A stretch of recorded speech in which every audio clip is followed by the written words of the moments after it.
So my name is Jacqueline Wynn. You can call me Jackie. I'm a sophomore here at CMU, and I'm majoring in exercise clinical science and possible minor sociology. And I'm the person who has been overseeing the MIA panel event. Oh, I don't know if you guys can see me. Anyways.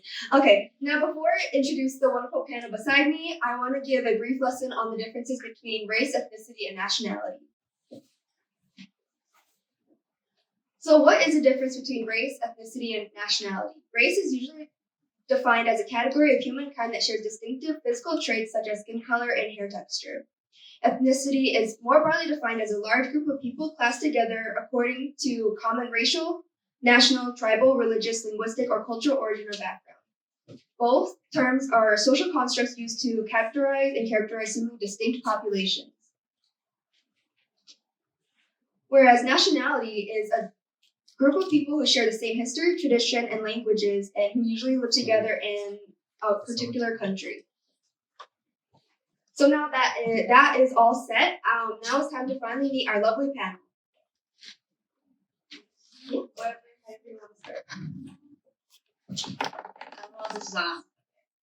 So my name is Haley Kruger. I also go by Nitz. This is my first year on campus. I am studying finance and possibly minoring in American Sign Language. I grew up here. I was born in South Korea and I was adopted in 2003. Hello, everyone. My name is Jake Kapazinski. I'm currently a sophomore here, majoring in marketing with a professional sales concentration, so just sales. And my nationality, I'm Kyrgyz, so the country of Kyrgyzstan. I was adopted at around 1 year old from Russia in the Tumen region. It's called Belgorod. So I was adopted from there, and yeah, that's a little bit about me.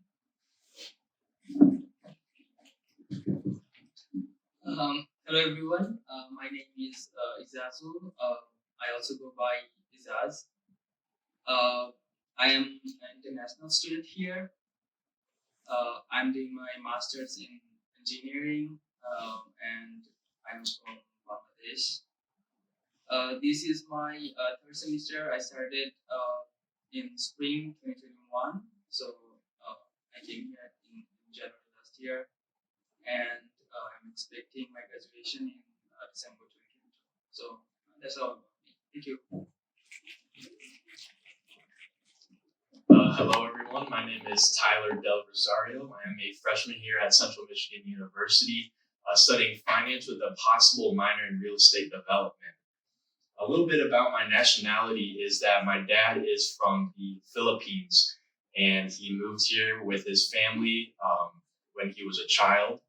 And my mom is Caucasian and has been here in Michigan since she was born. So that makes me a mixed individual, and I'm excited to share my experiences with you guys. Thank you. Hi, I'm Xander. I'm a sophomore here at CMU with a marketing major, starting to be a marketing major and an art minor. A little bit about me. I'm half Japanese and half German. My dad is German. My mom immigrated here from Japan maybe 20 years ago now. And I am mixed. Okay. Because we have such a diverse panel, I will be directing certain questions to certain people, so not everyone will get a chance to answer each question. However, if we have extra time at the end, I will offer that time for you guys to ask any questions to the panel. Okay. So the first section is over cultural identity. So what does the term banana mean? Banana is a slang term for an Asian who is white on the inside and yellow on the outside. It is a term to signify that mixed people are not American enough or not Asian enough. It gives people the idea that mixed people are not allowed to have both identities and they are only allowed to identify as one. According to NBC News, 6.2 million adults in America reported being of two or more races. 20% were white and Asian American, while 2% identified as being Black and Asian American. So the first set of questions is directed towards Andrea and Jake. Have you ever felt, or has anyone ever made you feel as if you were not Asian or white enough, and how has that affected your cultural identity? Do you want to go first? Sure.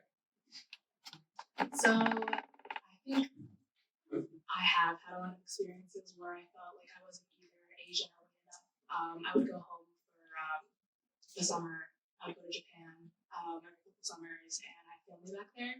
So they always like tease me and stuff, and they are always like teasing me about like being like really white and growing up in America, which is all very like lighthearted, and I don't really take that to heart too much. But then I think some experiences in elementary school like really stand out to me because I went to elementary school here in America, and you know Michigan wasn't the best like culturally back then, especially than it is now. I feel like people are more accepting now, but I was teased a lot very early in elementary school because you know I was the Asian person in class, and you know my mom would come pick me up, and she didn't know a lot of English at the time, so I feel like I have had a lot of experiences with that.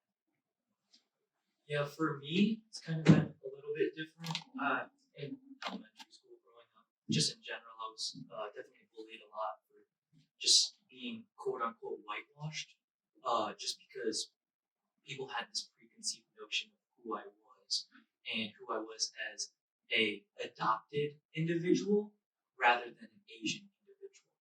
And that's something that I'm constantly learning every day in terms of cultural identity. I'm constantly seeking out that culture. I'm looking and exploring myself. I think that that's what college is about.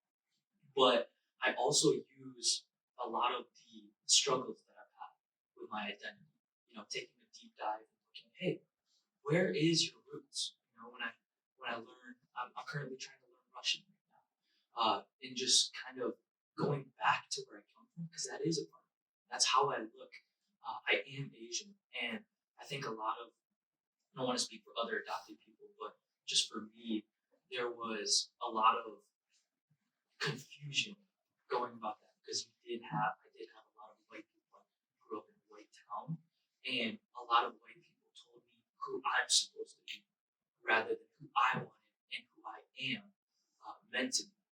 So I think that there is a lot of cultural identity that goes around. I would just say, don't bully people because you never know their story, you never know where they're from, you never know kind of what they're looking to improve and grow into themselves. Very nice, very nice. Okay, so the next set of questions is for you, Zazul. How do you feel when hearing the term banana? And how are mixed/adopted individuals perceived in your country? Such as, is there a positive or negative view, or is there no different view from the US? Well, you all know that I'm from Bangladesh, and actually, that banana is a slang word. I came to know this just before coming to this event. So in my country, banana is not a slang word. And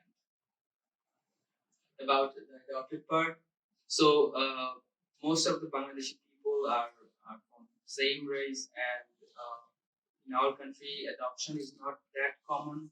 So in most part of my life, I have not seen adoption that much. So my experience with adoption and people's behavior toward adopted kids is very limited. So that's my experience. That's amazing. Okay, that's not amazing, but yeah. Anyways, next section. The next section is called being put into a box. So, what is the model minority myth? The term model minority was first used in 1960s by academics and journalists, later by politicians to create a divide among racial minorities and to downplay the role of racism in the inequities of American society. Sam Thompson from Asian American Journal of Psychology states, the nature of all stereotypes is that they dehumanize people and prevent us from seeing them in their whole humanity. And so that moves us on to the questions, which the first set of questions is directed towards. The first set of questions is directed towards Xandria and Tyler. To combat the model minority myth, do you think it is important for people of different Asian ethnicities to be unified? Why or why not? So I definitely think to combat this myth, we have to be unified. For one, there's a lot of underrepresented Asian cultures in America that don't have the means and resources to send their kids to college, to put them in the medical field or the law field, where this myth is originated from. Many people think this is a positive myth, saying, well, don't you want to be known as the higher educated? Don't you want to be well represented in the medical field, the law field? But yes, but we need to abolish that because everyone takes different paths in life and not everyone wants to go in those fields. Another thing I want to touch on is that we are overlooked in the workplace because many people have this notion that we are shy, that we're quiet, and that we don't want to take on a leadership role. I often think to myself, why don't we see political figures of Asian descent in America? And I think this has to come down to this myth. I think this myth was originated to separate minorities, saying, "Oh, look at the Asians, look at how well they're doing. Why can't you do that?" So why would that be a thing? And we all need to unite as one to combat this. And from my experience, like looking at all my cousins, looking at how successful they are, it definitely, I would say, put me in a box, like you said, of having to reach that goal, that unrealistic goal that not many people can do.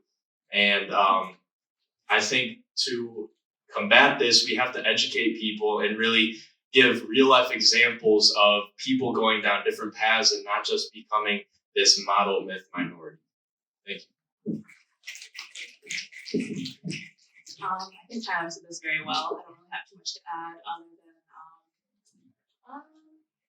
I do think it is important for Asian Americans to, unify and come together. And there's Asian American is a very broad term, and I feel like sometimes the people in the communities that identify as Asian or maybe don't, depending on how culturally you're raised, where you're from, I feel like it is a little bit easy to overlook some people. So I think coming together and recognizing the individuals in the community is also very important. So we don't leave anyone out from the conversation, but also so that people's voices who might not, be heard or be thought of as Asian, they can get recognized. Sorry. Yeah, that's pretty much it. Okay, now the next set of questions is directed towards Mitz and Jake. As a result of these positive and negative stereotypes, do you feel you must fit into a certain box? And if so, what box do you believe has been forced onto you? Okay, so there definitely has been times when I felt that I was being put into a box, especially when, I grew up in a very predominantly white rural village, and I definitely felt back then a lot more insecure and less confident in my cultural identity, specifically because of those stereotypes. And I guess I kind of use analogies for everything. So I use the analogy of a box as a house. So for some people, that house is great and it's perfect, but it wasn't built for me.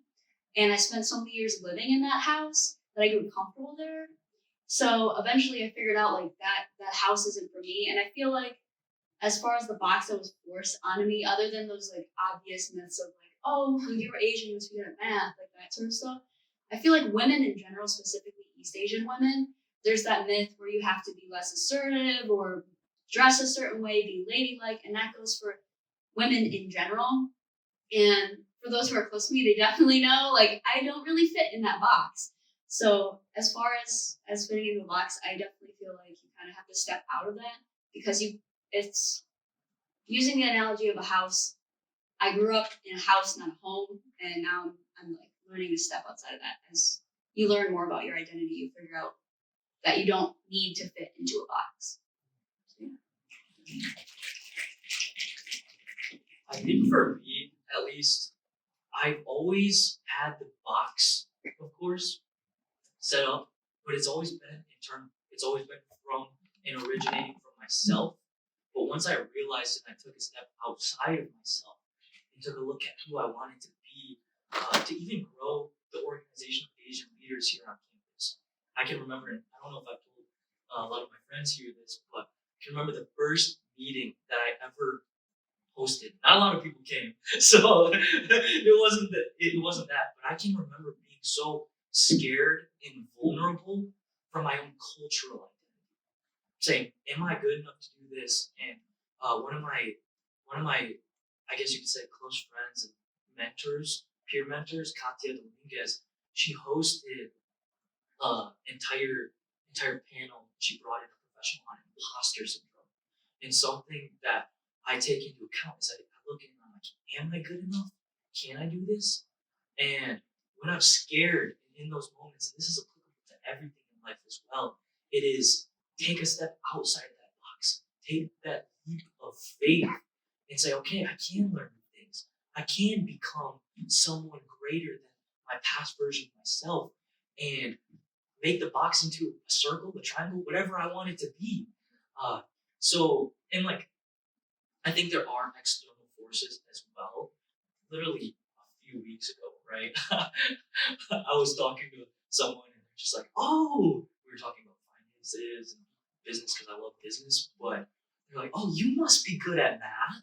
You must be good. And I was just like, I haven't been raised in specifically Asian culture, but that idea of the model minority myth and the constructs that I don't blame that individual person, it's society as a whole. So taking firstly celebrating myself and the people for who we are, and then educating other people. I think in order to break down those barriers of the box, we have to continue that. We have to celebrate and do these different types of things. So You guys are answering beautifully. Beautifully spoken. Okay. So the next section is called language socialization. What is a language barrier? A language barrier is when there is difficulty between people to communicate because they speak different languages. They lack the English capability. The lack of English capability may cause international students to experience social anxiety and confusion. This is a factor that can contribute to social isolation of international students. Something that I learned on campus about international students from the opinions of other international students is that they sometimes feel less desire. They may often feel less desire to participate with things on campus due to the uncertainty of if they'll have fun or not, or not knowing anyone there. So the first set of questions is directed to Izazul. Did you feel unprepared or have a language barrier between you or your peers? And for a follow-up question after that, were you made to feel like an outsider because you spoke a language other than English? Yes, language is always a barrier for me, not only for me, for other international students as well, because coming from a different country that speaks a different language, it's always difficult for us to connect with English speaking people, and not only speaking part, it's difficult for us to listen to uh, American people, American students. I can tell a story. Last December, I participated in 4-day leadership program. So there we had a family cluster of around 6 students. On 4th day, we had to give feedback to each other, like how we did, how we communicated. So the most feedback I got is like you kept quiet like the whole time. So I would like to I'd like to suggest you that participate more. Then I could um, I could convince them that okay, so this is not because I'm introvert or I don't like people. I don't like to talk to people. It's because of the language barrier. Because sometimes even I have a great idea or something exciting to share. Because of the language barrier, we cannot connect to you guys, and sometimes we don't find the exact words to express ourselves. So this happens a lot.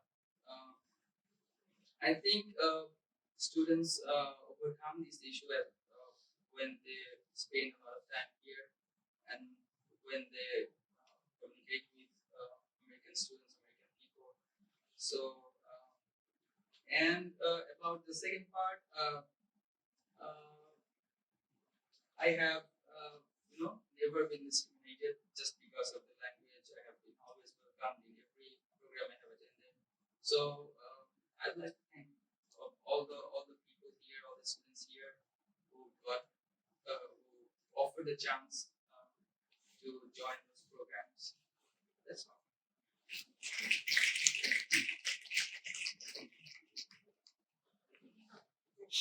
Okay, so the next set of questions is directed towards Andrea and Tyler. Do you have family members that speak a language that you do not understand or speak yourself? And how does it feel not being able to speak your ancestral language? Does it make you feel less connected with your culture, or does it not mean as much to you?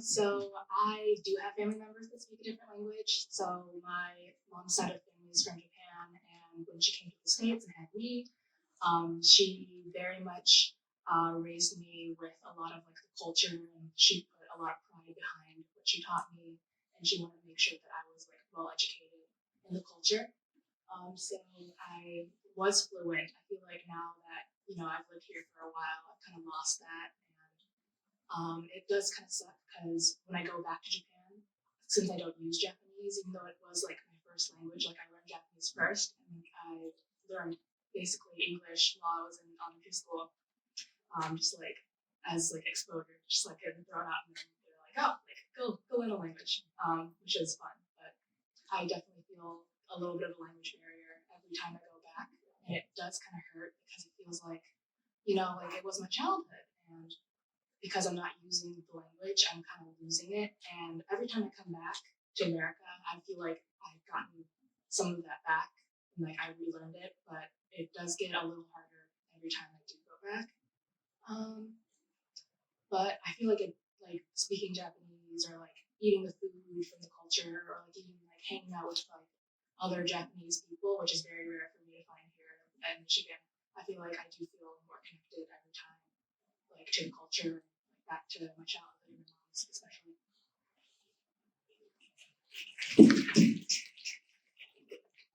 So for me, I had a pretty much complete different experience with this.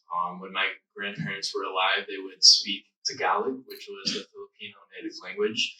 And I would never be able to understand them, but my titas and titos, which is my aunts and uncles, would have to translate for my cousins and myself. When we would go out to Filipino events where others, family, friends would come, I would never be able to understand them. I would always have to have someone translate for me. I don't think they ever had a bad eye for me that I couldn't speak the language. And I also didn't really feel a disconnect that I couldn't speak. None of my family now speaks it, so that's probably why. But I totally understand like how other mixed individuals could feel awkward or disconnected with their culture. But personally, I think just meeting new people of my culture and being around my family feels connected, and I don't really have to speak the language, but that's just me. Okay. So the next section we're gonna go over is called family. So family in Asian culture. According to AsiaSociety.org, Asians tend to be highly group-oriented people who place a strong emphasis on family connection as a major source of identity and protection against the hardships. The attitude of obedience, devotion, and care or respect of one's parents and elders is critically important. In centuries after Confucius, it became common for writers to discuss genders in terms of yin and yang. Women were yin and men were yang. Yin was more soft, yielding, receptive, passive, reflective, and tranquil, whereas yang was hard, active, assertive, and dominating. So the questions for this section is just for anyone who wants to answer. So if you want to raise your hands or if you want to speak first, it doesn't really matter to me. You guys choose if you want to speak, if you have any input. Anyways, okay. The first question is, growing up, were there, okay, should I do all of them? I'm gonna do all of them. No, that's a lot. I'm gonna do one at a time. Okay, so there's three. So if anyone, okay. First question is: growing up, were there strict gender roles enforced in your house?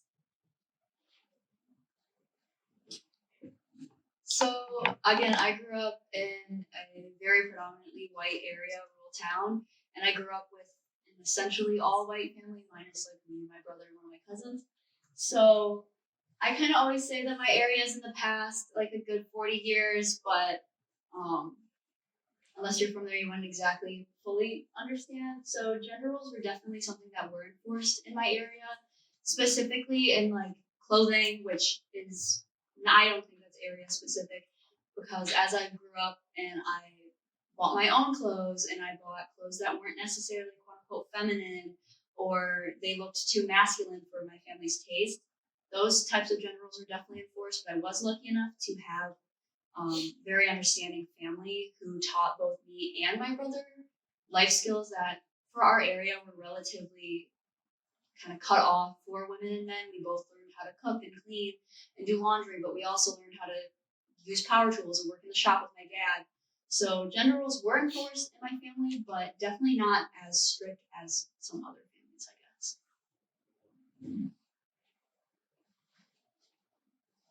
I could add to this a little bit as well.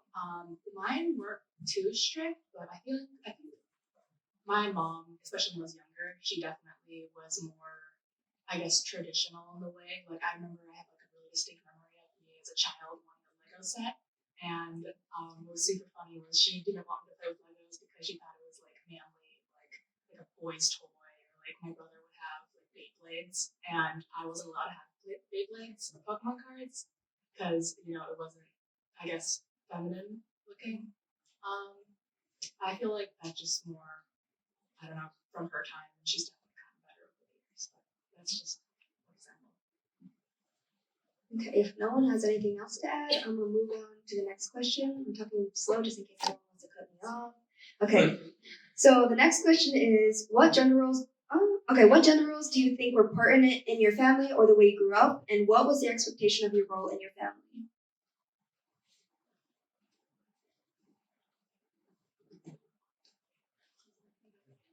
Yeah, I can go. I come from a family. I have 5 siblings, so we were a packed house growing up. Again, my family's all white, but a few of my siblings were also adopted from Russia. So looking at the specific gender roles, it was interesting to see as I have 2 older brothers as well as 3 sisters. So the idea that my family was so different and we all had different parts to play in terms of like cooking and cleaning and making sure that we're all doing our chores. It was interesting to see that we all just shared collectively. So there wasn't really a gender role. I mean, like even now, my little sister is encouraging me to wear skirts. You know what I mean? Like there's like it doesn't really matter now. That's a little bit about my story. I guess. So as far as gender roles that are pertinent in my family and the way we grew up, growing up, gender roles weren't necessarily something that were strictly enforced, kind of like Xander said. Very much my brother painted his nails, big no no. I bought men's clothes, big no no. Now that we're older and we pay for all of our own stuff, they really can't say anything now. But as far as expectations moving into the future, there is that kind of subconscious gender divide, I guess, between my brother being a man and me being a woman. I feel like women in general, when they like say go home for college, they get asked if they're in a relationship, and if they are, how's it going? When do you think you're gonna get married? When do you want to settle down? When do you want to have kids? Kind of be the matriarch of the family, at least in our family. And for my brother, it's more so, how's classes going? How's work going? Are you XYZ, that sort of thing. So I feel like the future expectations in the role of my family are more split and more enforced as far as just by gender. And I feel like that really shouldn't be much of a thing anymore now that I guess times are changing. Beautiful, beautiful. Okay, so the last section is over mental health. So mental health stigmas in Asian culture. According to McLeanHospital.org, Asian Americans are 3 times less likely to seek mental health services than white people. A study that was part of a health needs assessment project was conducted in 2007 to research the various mental health concerns within Asian American communities in Maryland. Participants in the study report the biggest deterrent they found in seeking professional help is the negative stigma surrounding mental health issues, in addition to the lack of awareness and resources and services available to them. For me and my family, I know mental health was never really talked about, as my parents really wanted to push the idea that their children were perfect and never really needed any help. And so for the last set of questions, they are directed towards anyone, so if anyone feels it is speaking to them, they're free to answer. Okay, so the first question is, what was the stigma around the conversation of mental health in your household?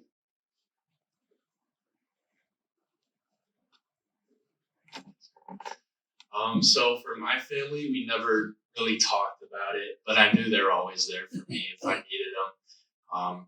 Going along back to that model myth, I would always see my family so successful, all of them becoming doctors, lawyers. So I thought it was like they're so happy, they're doing well. So I didn't think they have any underlying problems. That was when I was younger, but growing up now, I'm having mental health issues that we all have, and I know that they went through it as well. And I never really talked about that with my family. I don't think it was a stigma that we were never talking about it. It was just that you do well, and then you just have to deal with it, really. I'd like to add a few words. So, in Bangladesh, mental health is kind of ignored. In most families, if kids talk about mental illness, parents might think that they're just lying, and many people do not consult doctors or mental caregivers if they feel depressed or you know feel mentally sick. And I think there are still a lot of things to do in my country about mental health and to improve this kind of illness. That's it. This is the first question and the second question. Okay, I can watch the second question.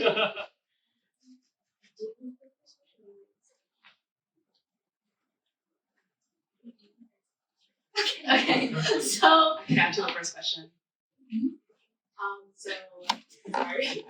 You're good. So for my family especially, I think we really don't talk about mental health a lot or at all. Like I don't think I've ever told anyone in my family like, oh man, like I'm sad today. Like that just feels so foreign to me. And when I got diagnosed with ADHD, it was really, really hard to like get my parents to even accept that. Like I have a really funny story of like I would forget my lunchbox like every day in like third grade, and I would always get in trouble. And they're like, "Oh, like, you should just like remember it." I'm like, "I can't." Like I don't know.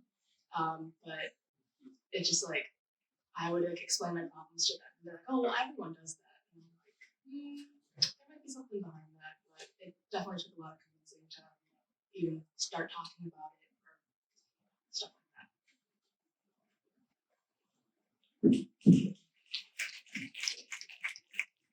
So, growing up, I'm pretty sure everyone in this room understands the consequences of declining mental health.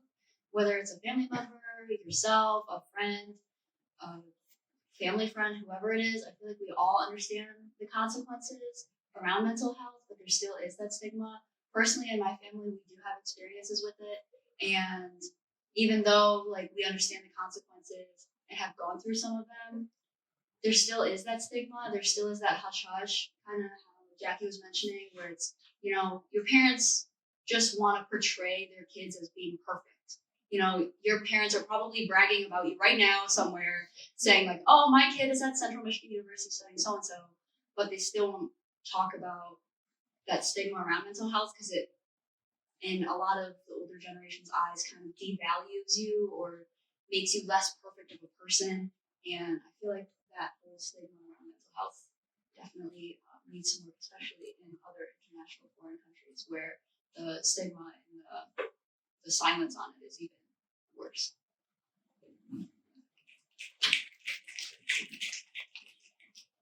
Beautifully spoken. Okay. So the second question is, how has the pandemic impacted your mental health, and what have you done to work through it? I just want to, before I answer this question, specific to the Asian community here at CMU, if everyone can give a huge round of applause to Lorena Morgan, she actually has conducted studies with the Asian population here. So if everyone can just give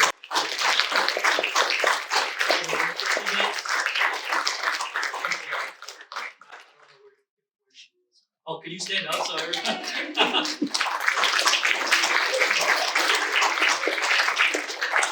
So she's been conducting studies with our organization of Asian leaders and doing different things. So in terms of actually making like breaking down that stigma, she's there. So in terms of how the pandemic has actually impacted my mental health, it's not been very good in terms of depression and anxiety. You know, I think as just people, we have to work through that and the isolation that comes along with it. I think that these different mental health problems can take so many different forms. There isn't one size fits all for a diagnosis of major depressive. I can't remember the last word, but MDD. So there isn't really a lot of things that you can do except be real with yourself, be honest with yourself, and say, okay, I do need help. And breaking down that stigma, for me at least, is reaching out to my family, is reaching out to my peer group that I need support with. And then once I do that, then I can move forward and actually start to go to therapy to talk about specific stuff. Because even growing up, there's such a stigma around mental health and normalizing all the different things that I honestly think all of us in this room, we're on a new wave. And if we continue to talk about these things and normalize them, then more people can actually open up about their feelings and be in a place of vulnerability and be okay with it. So I think that in terms of the pandemic, it has isolated a lot of people, specifically me too, but it has opened a new door for people to normalize this and talk about it. So I think that there are positives and negatives.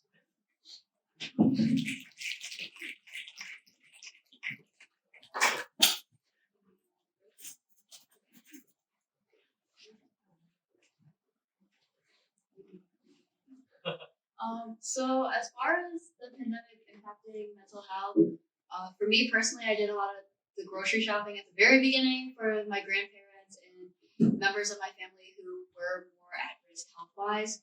So I did have to be the person to go out to the grocery stores, and at its peak, it definitely was very scary, especially in the area I live in as an East Asian woman. And it definitely impacted me socially. I'm a very social, extroverted person, but after the pandemic, I definitely closed off more. And in order to work through that, again, as Jake mentioned earlier about stepping out of your own box that you put yourself in, I forced myself to do events like this, to volunteer and do more public speaking events and those sorts of things in order to help overcome that. Because in order to overcome something, you have to face it. You have to put yourself in front of it and actually fight it off yourself and with others, with the help of others. So that's kind of how the pandemic affected my mental health and how I worked through it.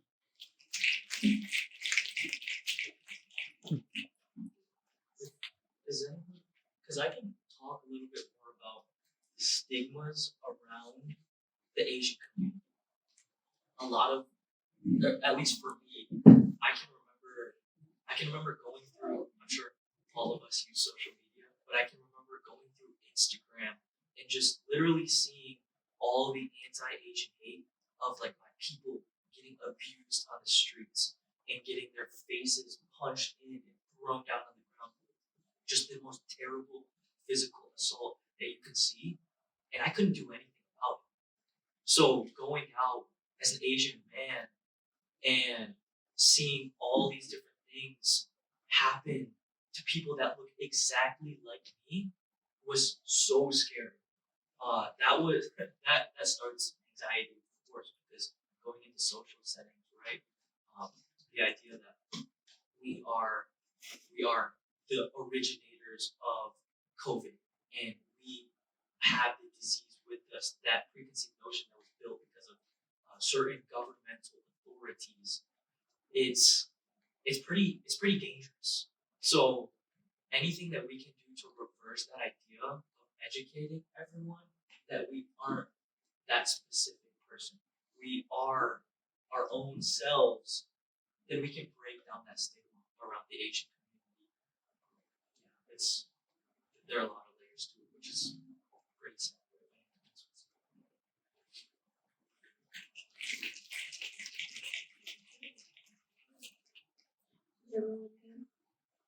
Okay, so before I go into my last few slides, I also want to have a little reminder that Eddie, I'm gonna raise your hand. Do you have to be first? I hate it, Mama. Oh, you. Okay, that's so awkward now. Never mind. Okay, now I can go on to the next slide.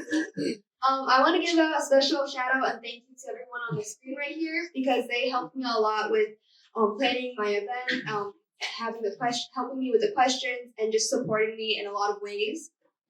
I also want to. This is awkward. I want to give a reminder for the rest of the events for APAM.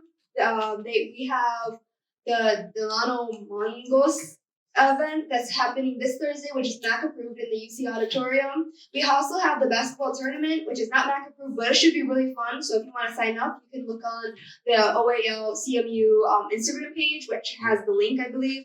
I'm not sure. Tyler would know. If you want to talk to Tyler about it, if you want to sign up and play basketball, it'll be fun. Anyways, okay. And then also the origami event and the Japanese character event. I just couldn't fit it all. But please go to them if you are not doing anything and you want to have fun. Anyways, okay. Thank you everyone for coming to this panel tonight and staying. Anyways, I'll leave room for the panel to have any ending statements if they wanna say anything like they didn't get to say before, or if you guys have any questions out there. Okay, now your turn. I don't have really any ending statements, but I'm not for questions. Okay, Hunter, go. Hi everyone. First, just thank you for sharing all your wisdom and your knowledge.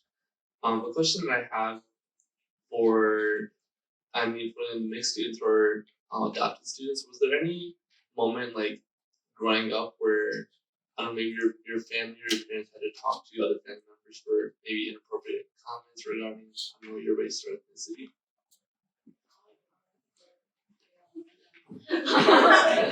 Right now.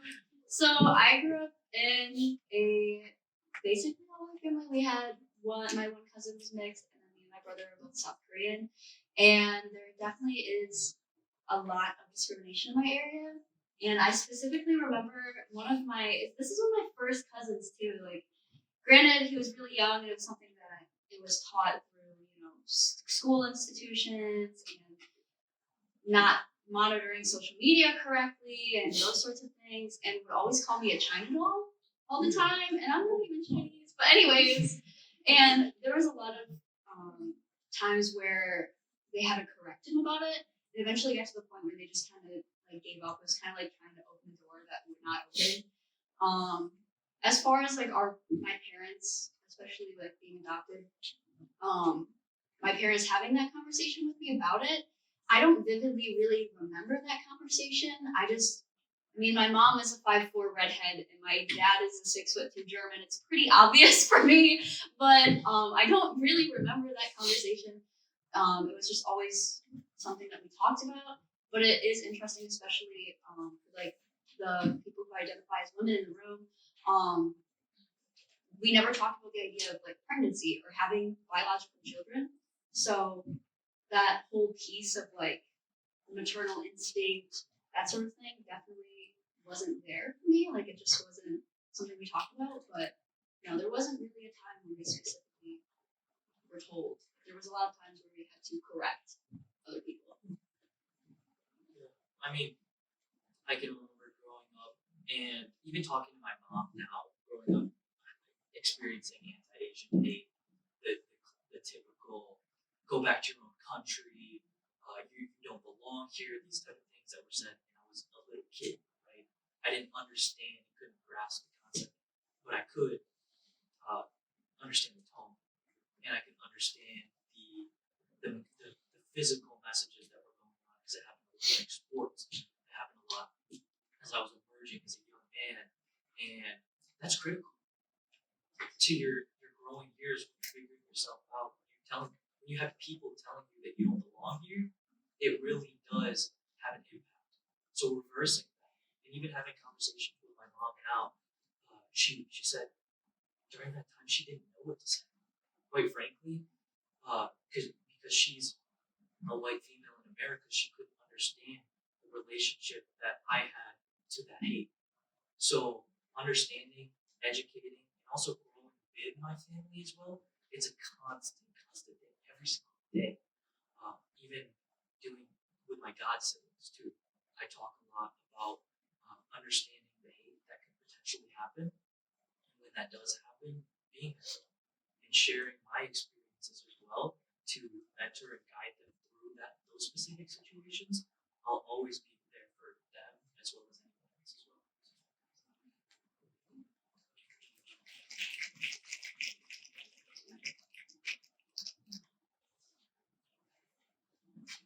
I guess I'll speak a little. So when I would go up north, very far up north, Mystique area, if you're from there, sorry. We would get a lot of eyes looking at us. Me and my siblings, my dad especially, we were kind of scared to go up there, and we still are. There was an incident where my grandma lost her phone, and what happened was my family was the screensaver, and the people up there called her friend and said, whose phone is these non-white people on? Like, they were trying to describe the lock screen, saying the phone has non-white people. Who is it? And then they knew straight who it was because it's such a small town of just all white people. So like going up there, me and my siblings are somewhat scared of going up there. And my mom tries to educate her family, tries to educate the people up there that this is a normal thing. You have to get with the times, and like you should not be batting an eye at my kids, pretty much. So that's my experience. It's not been a great one, but.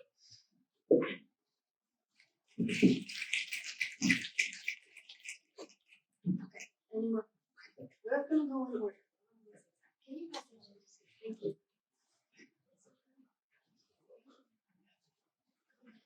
All right, so I'm sure you all have first of all, thank you so much for sharing your experiences. Greatly appreciate it. Now, you've all shared that you do have very different experiences, and I don't know if this question is going to apply to all of you, but kind of entering society as young children, right? Or entering, I guess, the American society. Were there ever any like culture shocks that were like, yo, these people do these things that were kind of interesting that you want to share? Like, I don't know, would you ever have like somebody come sleep over at your house, or have you ever like slept over at somebody else's house that's a little bit more American, you know, and then seen something about their household and like, whoa, that's like not really typical of like my household. I guess, yeah, what were some of those culture shocks, and how did you react to those experiences? Ooh, I have a good one.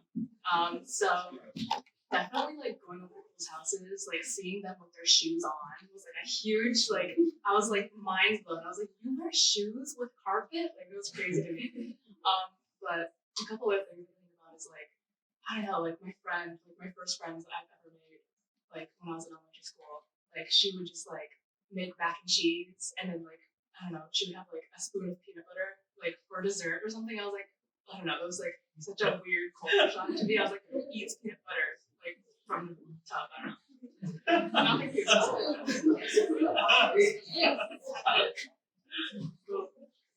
I'd like to add a few words. So, as I said, I came here in January 2021, and the classroom environment and the get-up, the clothing of students is totally different from my country. Um, in my country, students are not expected to eat or drink anything in the class. So when I saw someone drinking or eating here in the class, it was totally different.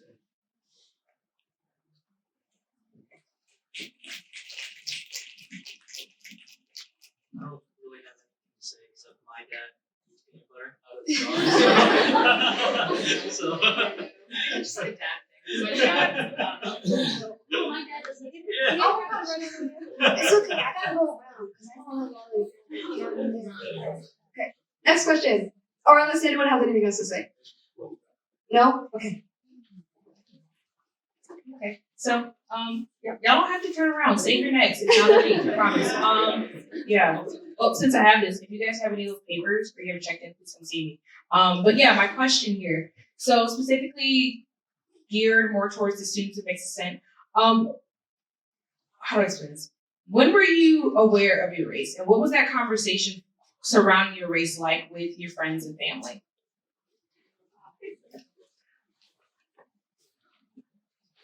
Yeah, so I guess the more I grew up, I was more aware of my race and how I'm a little different in that sense.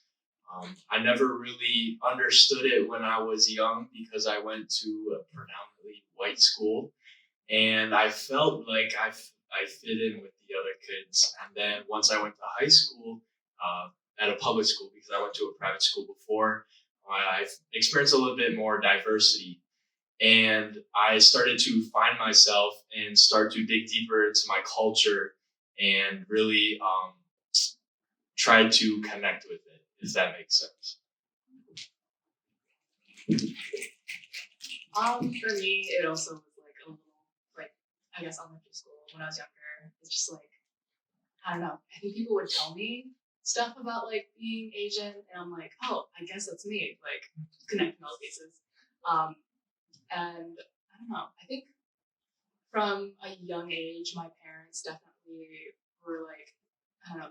They definitely let me know that I was Asian, and like the I guess consequences of going to like a mostly white school and like how people might perceive me or treat me.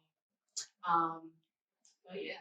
Yeah, I also was just asking kind of in that way of like reconciling the aspect of being a mixed individual as well, because that also is a portion of your life, if that makes sense. I only can speak just because I have like mixed cousins, and that's a conversation we have all the time. Is like, I realize, yeah, I'm white, but I'm also black, but I'm not, but I am. So just also kind of how do you reconcile that like mixture of being like identifying as a mixed person and kind of where that, how the boxes all float around each other as opposed to fall together too.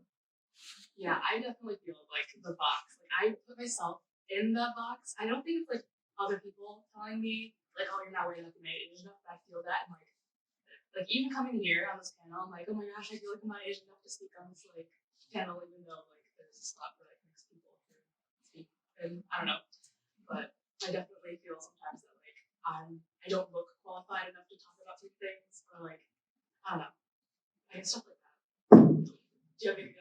Yeah, I have to say it's tough because it's not necessarily people telling me I'm not Asian enough or too white. It's just internal. I feel like I fit in both, and joining the Organization of Asian Leaders, they're very welcoming, and I never felt like they didn't see me in a way that is different. They accepted me as their own, and I feel like I'm still trying to figure that out. And it's tough because you can't pick a side; you're both, and it's still something we all have to navigate through. And it's tough. I think that we can also talk about this as adopted individuals as well.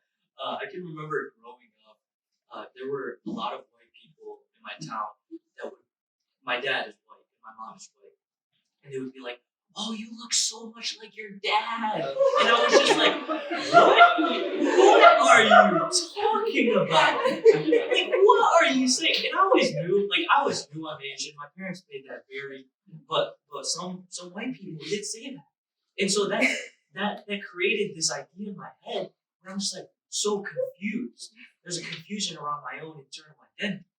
So as I grow up, and again speaking to that internal, oh, am I Asian enough? It's always a question. It's always going to be in the back of my mind, but I always have to reassure myself, saying yes, yes I am.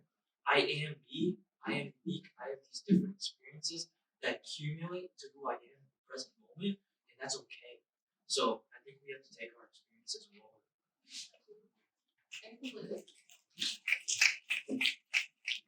I completely agree with that because a lot of your identity is the traditions that you participate in. So say you are mixed, but it tends to be, you participate in more activities with your mom's side of the family versus your dad's. And that's just something I've noticed. So say if your dad is white and your mom's side of the family is, say, Hispanic, then maybe you're closer with your mom, so you know more about Hispanic culture and white culture and vice versa. And coming from an all-white family, you only participate in white culture and traditions, and like for me, it was all Polish and German and like that sort of area of Europe, and so it kind of disconnected you from your Asian side, that ethnic identity. So there definitely is that disconnect.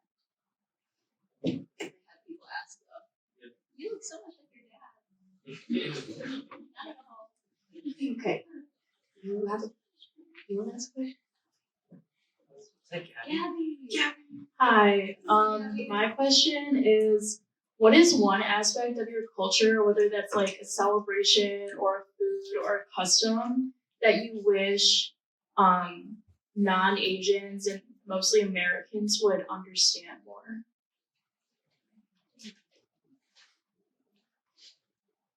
That's a really good question. I feel like I can answer. I don't know. I feel like Japanese food is like a big thing here now. It used to not be, but I love one thing I haven't seen a lot in America is like Japanese like curry.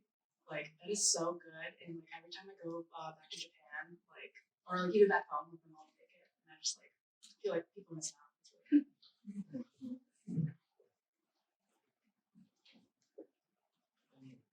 I actually worked at a sushi restaurant for a good amount of time, and I know like specific to Asian culture, there's such a stigma around sushi, and people always like if we're going to sushi, specific people, they'll be like, "Oh, like sushi, you're gonna get sick from that. You're gonna actually like it's gonna potentially give you sickness." And I'm just like, in the different colors of Asian food too, it's a little bit.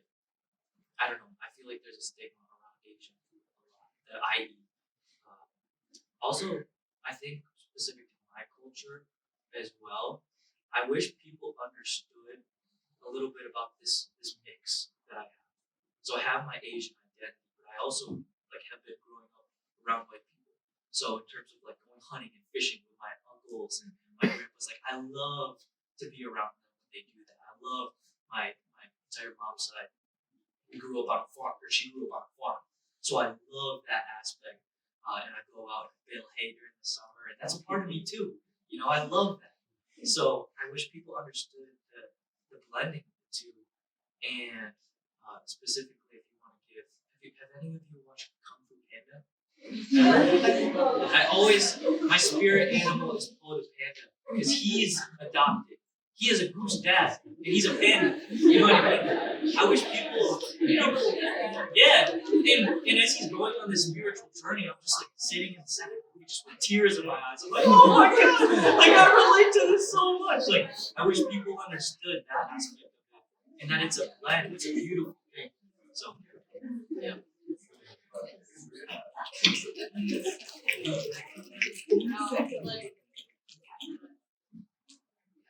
Okay, no, like touching on that, I do want to mention at one point point, Asian Cultural Organization was an RSO on campus, which my friends in the front row here and I are restarting it as Asian Cultural Exchange Organization and focusing on that blend of cultures and exchanging cultures, because for people who, even if you don't belong to any sort of Asian ethnicity, nationality, whatever you want to call it, race, you still have that opportunity to exchange cultures even amongst my own family. For example, our tradition in my family is kluskis, which is, I believe, a Polish thing. It ends in SKI.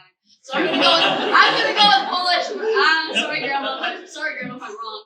But that's a very Eurocentric white dish that I personally love making with my grandparents. And Asian Cultural Exchange Organization is that's what we're about, is exchanging those cultures and blending them together, because they're really, like you guys mentioned earlier about unification. Many voices are always stronger than one, so if we can exchange our cultures and our food, obviously our food is definitely something. If you sit down with someone, you cook their food and you sit with them and you talk to them, you can learn a lot. And I feel like that exchange, learning about different cultures is really important.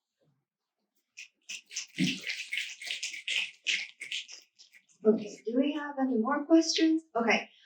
I don't know if we have any more besides Xander and Kayla, but if there's any more, I'm gonna stick to these two as the last two because I don't want to go too much over the time. So I guess my question is like, in your Asian identity, do you feel supported by CMU? And like, how do you think institutions like CMU?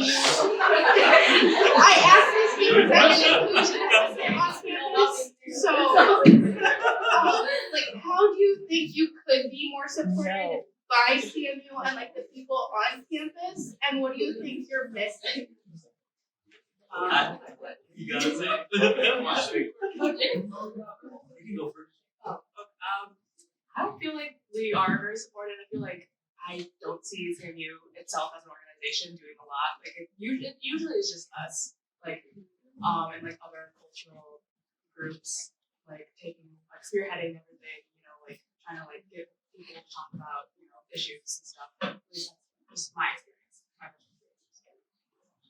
So I don't like to talk about negatives without at least transforming it into a positive. So I would say that CMU does not have the correct support system for us. I think we're sitting at around 2 to 4% of the population on campus, but with not only the growing population potentially in the future, as well as the growing amount of events like this that we're hosting, there needs to be more support. So I sit on the Presidential Student Advisory Network with Shauna Patterson Stevens, as well as President Davies. And something that I'm currently working on is developing a director of Asian Student Affairs. So creating a support system, a role that can connect to all of our different subcultures is something that we're working on. And we need all of you to help us with this. So if everyone can support as we create this initiative, you can reach out to me as well as go to our Instagram page and reach out to Tyler as well to say, okay, we do have this number of people that we can actually create these new initiatives. We can look at different sources of funding to create these positions, to have that support, as well as run these programs. So looking at grant writing, looking at discretionary funds of the presidential/executive board of the university, we have to make those changes and we have to look at future leadership. So that's what I'm going to talk about. And if everyone here can support this initiative, then it can go a long way as we continue to advance ourselves as leaders within a.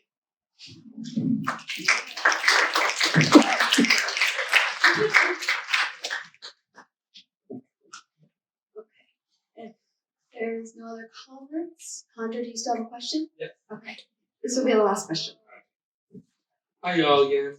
Alright, so my final question is, on a normal day-to-day basis around CMU's campus, are you welcoming to questions about your identity as either a mixed, international, or adopted person, I was going to say student or person? And if yes, how would you like people to approach that question? I mean, for example, an inappropriate question would be like, what are you? I mean, so how would you rather somebody ask a question like that if you are comfortable answering a question like that just on a normal day around campus.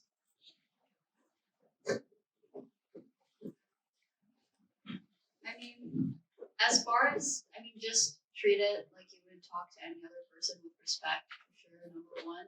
Don't go about it like asking and making assumptions about whether, are you an international student or do you speak a different language, or don't just be like, what are you? Because if say I were to go up to someone else and be like, hey, you look like you're XYZ, what are you?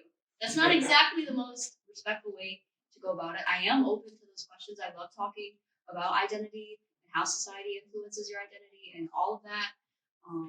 More so just maybe ask someone, hey, how do you identify? Where do you see yourself in your own identity? Not necessarily asking them like, hey, are you this or are you that? You kind of look like this chick I used to know who was, I don't know, X, Y, and Z, So just go about it with respect and ask about identity, not necessarily how they identify racially and culturally. I would also agree on that aspect. Something that I need to work better on is being more conscious of other people, because I think that I'm a relatively open book, still hard to read. So there's that. But because I'm internally like that, and I'm also a salesperson by nature, I'm always going out and being like, hey, are you Asian by any chance? Would you want to join the Organization of Asian Leaders? I'm always doing that.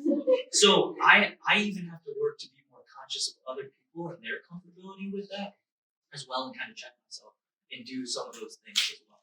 So I think that as long as we're not going in with the intention of offending someone, but that we're generally curious, and this is just a human condition, right? We're always exploring and wanting to meet people. Then if we go in with that positive mentality, it's going to be okay. And if you offend someone, just say you're sorry. That's okay. So.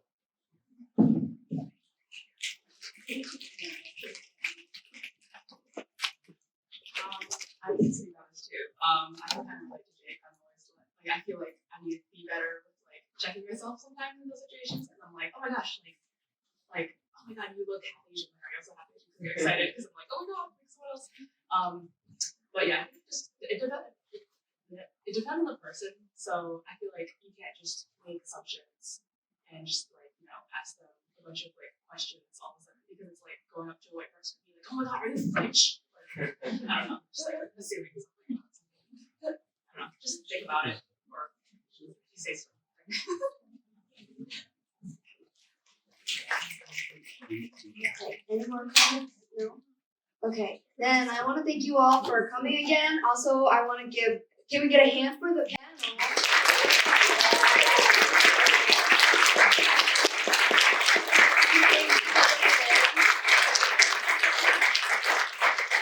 Because they came today and they were put into a very vulnerable spot, so I'm very proud of them. And if you guys want to meet them, they're pretty cool. I think they're really nice. Thank you all for coming and asking these questions, and thank you all for being amazing. I hope you guys all have a wonderful, gentle break. Don't forget about APAM. And if you got the white slips of paper, if you could fill them out and hand them to Aubrey, who's in the blue sweatshirt that says pink. Confusing, I know. But I think that's it. Is that all? If everyone could follow us on Instagram at OALCMU. And also, OAM meets every Thursday at 7 p.m. in the EHS building. So, if you guys are interested, are you bored on a Thursday night? I know, we guys probably don't got any plans or anything. But, okay, thank you all again.